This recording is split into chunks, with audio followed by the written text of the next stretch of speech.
We've heard for years that changes would be coming to the Peace Bridge, and now congressional representatives from Western New York from both sides of the aisle are promising that those long-awaited improvements to the U.S. side are finally going to happen. And Channel 2's Dave McKinley asked some pretty tough questions today about why these promises are different.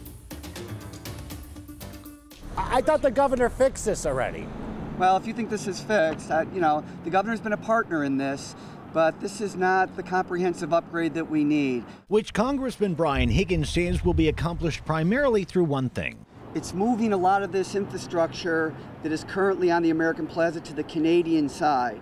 That means moving all the electronic inspection equipment, X-ray devices, radiation scanners, and facial recognition cameras, and the inspection of inbound trucks with same to the Canadian side, where there's a lot more room and a lot less people that might be impacted by the adverse effects of idling trucks, while in theory, creating a speedier trip for everyone. And you will see the qualitative benefits that will accrue based on these improvements. But we've been hearing about this for decades, so why should we believe it now? Higgins says it's because after years of wrangling, all sides are now in agreement on the plan after meetings in Washington last week. We are going to have a new plaza in cooperation with the Peace Bridge Authority and Customs and Border Protection agents. At the same time, though, Higgins just last week said he no longer supports expanding Metro Rail to Amherst, in part because the climate for funding transit projects in Washington isn't favorable, even calling the president's $1.5 trillion infrastructure plan a mirage.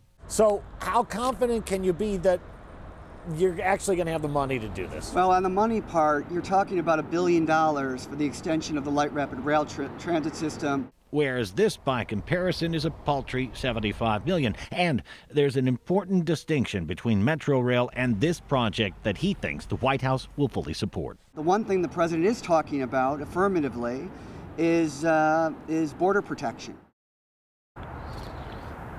So, as the sun begins to set near the Peace Bridge Plaza, how long will it be before she rises on these long-sought-for improvements? Well, we can tell you that they can start moving that equipment that we talked about over to the Canadian side anytime.